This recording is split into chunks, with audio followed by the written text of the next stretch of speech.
দর্শক, আবারও ঘূর্ণিঝড় রিমাল প্রসঙ্গ। রিমালের প্রভাব চট্টগ্রাম বিভাগের উপকূলীয় জেলাগুলোতেও পড়েছে। বিভাগের তিন জেলা চট্টগ্রাম, কক্সবাজার এবং লক্ষ্মীপুর থেকে যুক্ত হচ্ছেন নয়ন বড়ুয়া জয়, সিয়াম সোহেল এবং সাইদুল ইসলাম পাভেল। প্রথমে চলে যাচ্ছি চট্টগ্রামের সহকর্মী নয়ন বড়ুয়া জয়ের কাছে এবং জয়ের কাছ থেকে জেনে নিতে চাই, জয়, চট্টগ্রামে গতকালকে 9 নম্বর মহাবিপদ সংকেত ছিল, তো চট্টগ্রামে ঘূর্ণিঝড় রিমালের প্রভাব আজকে কেমন দেখছেন?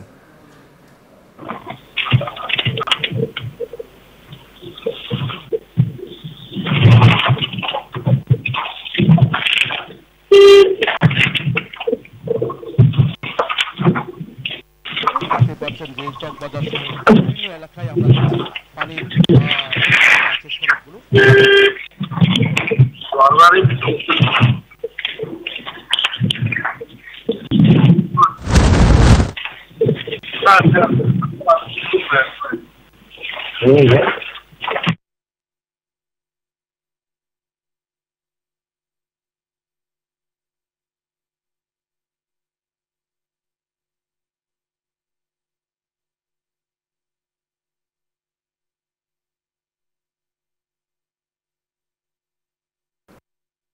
জয়, আপনাকে ধন্যবাদ। কারিগরি জটিলতার কারণে আমরা জয়ের অডিওটা ঠিকমতো শুনতে পাচ্ছিলাম না, কিন্তু ঘূর্ণিঝড় রিমালের প্রভাবে যে বৃষ্টিপাত এবং তার জন্য যে জলাবদ্ধতা তা আমরা দেখতে পাচ্ছিলাম। এবার চলে যাব কক্সবাজারের সহকর্মী সিয়ামের কাছে এবং সিয়ামের কাছ থেকে জেনে নিতে চাইব, সিয়াম, আপনি যেখানে আছেন সেখানে ঘূর্ণিঝড় রিমালের কি প্রভাব দেখছেন এবং প্রচণ্ড বাতাস দেখতে পাচ্ছি, সার্বিক পরিস্থিতি কি সেখানে?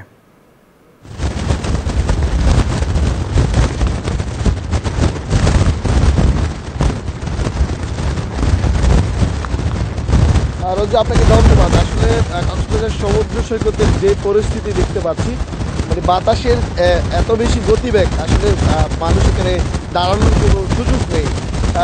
বালিয়াড়ির যে বালিগুলো আছে সেগুলো একেবারে উড়ে এমনভাবে মনে হচ্ছে কোনো ধরনের সাইক্লোন এখানে হচ্ছে, সেরকমই মনে হচ্ছে।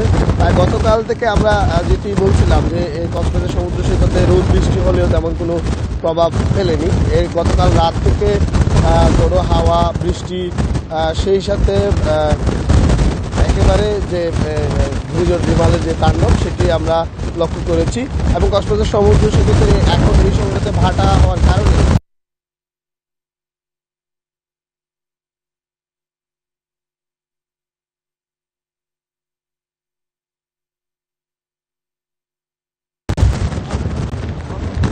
খুবই উত্তাল রয়েছে। এবং সিয়ামের কাছ থেকে, তিনি উপকূলে রয়েছেন, সাগর সৈকতে রয়েছেন, সেখানে ঘূর্ণিঝড় রিমালের প্রভাব, সেখানে প্রচুর বাতাস হচ্ছিল এবং বালি উড়ে যাচ্ছিল, সে বিষয়ে দেখছিলাম আমরা। কারিগরি জটিলতার কারণে তার সাথে আমরা সংযোগটা বিচ্ছিন্ন করে ফেলেছি, কিন্তু আমাদের সাথে যুক্ত হয়েছে চট্টগ্রাম থেকে নয়ন বড়ুয়া জয়। জয়ের কাছ থেকে এবারে জেনে নিতে চাইব, জয়, ঘূর্ণিঝড় রিমালের প্রভাবে দেখতে পাচ্ছিলাম যে চট্টগ্রামে জলাবদ্ধতারও সৃষ্টি হয়েছে, আপনি সেখানকার কি অবস্থা বিস্তারিত জানাবেন? পার হয়ে যাচ্ছে এই প্রকল্পে, তবে এই প্রকল্পের কাজ যদি শেষ হয় তাহলে কিছুটা হলেই সুফল পাবে বলে নগরবাসী তারা যেমনটা মনে করছে, তেমনিভাবে সিডিএ উন্নয়ন কর্তৃপক্ষ তেমন মনে করছে। এই ছিল আমার এখানকার সর্বশেষ পরিবারটা। আমার সহকর্মী অপেক্ষা করছেন কক্সবাজারের সিয়ামের কাছে।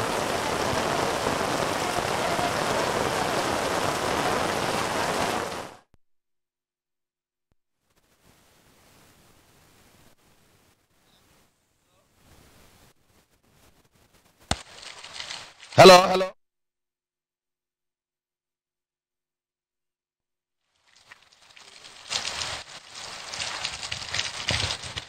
জি, ধন্যবাদ জয়। আপনি যেমনটি চট্টগ্রামের কথা বলছিলেন, আসলে ঘূর্ণিঝড় যে রেমাল, এই রেমাল আঘাত এনেছে মেঘনা উপকূলীয় এলাকায়। এখানে আসলে যে তাণ্ডব চালিয়েছে গতকাল রাতে, এখানে কিছু ঘর বাড়ি বিধ্বস্ত হয়েছে এবং এখানে পানিবন্দী হয়ে পড়েছেন শতাধিক পরিবার।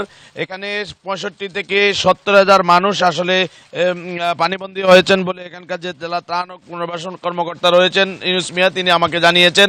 আসলে এই মুহূর্তে ঘূর্ণিঝড় রেমালের প্রভাবে আসলে প্রচণ্ড বাতাস বইছে এবং এখানে মাঝারি ধরনের বৃষ্টিপাত হচ্ছে লক্ষ্মীপুরে।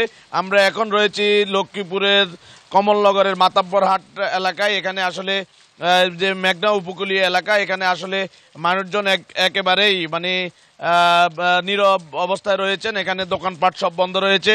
কিছু কিছু দুই একজন মানুষ চলাফেরা করছেন যে ছাতা নিয়ে, তারা অতি প্রয়োজনে আসলে বাসা বাড়ি থেকে বেরোচ্ছেন। আমি কথা বলেছি জেলা ত্রাণ ও পুনর্বাসন কর্মকর্তা ইউনুস মিয়ার সঙ্গে। তিনি আমাকে যেমনটি জানিয়েছেন যে গতকাল রাত থেকে এই পর্যন্ত 1063 জনকে আশ্রয়কেন্দ্রে নেওয়া হয়েছে এবং 963 জন নারী রয়েছে, 272 জন শিশুও রয়েছে আশ্রয়কেন্দ্রে। এই আশ্রয়কেন্দ্রগুলো প্রস্তুত রাখা হয়েছে, 189টি আশ্রয়কেন্দ্র প্রস্তুত রাখা হয়েছে এবং আরও 100টি শিক্ষা প্রতিষ্ঠানকে আশ্রয়কেন্দ্র হিসাবে নির্ধারণ করে 289টিকে প্রস্তুত রেখে প্রশাসন কাজ করছে বলে জেলা ত্রাণ ও পুনর্বাসন কর্মকর্তা আমাকে জানিয়েছেন। এছাড়া কমলনগরের এখানে নাসিরগঞ্জ বাজার এলাকায় একটি বেড়িবাঁধ ভেঙে সেখানে প্লাবিত হওয়ার ঘটনা ঘটেছে। এখানে প্রায় শতাধিক পরিবার আসলে পানিবন্দী হয়ে তারা মানবেতর জীবনযাপন করছেন বলে জানা গেছে। এ ছিল ঘূর্ণিঝড় রেমালের সর্বশেষ পরিস্থিতি। লক্ষ্মীপুর থেকে ফিরে যাচ্ছি স্টুডিওতে। পাভেল, আপনাকে ধন্যবাদ। দর্শক, ঘূর্ণিঝড় রিমালের যে প্রভাব সে বিষয়ে জানাচ্ছিলেন আমাদের সহকর্মীরা।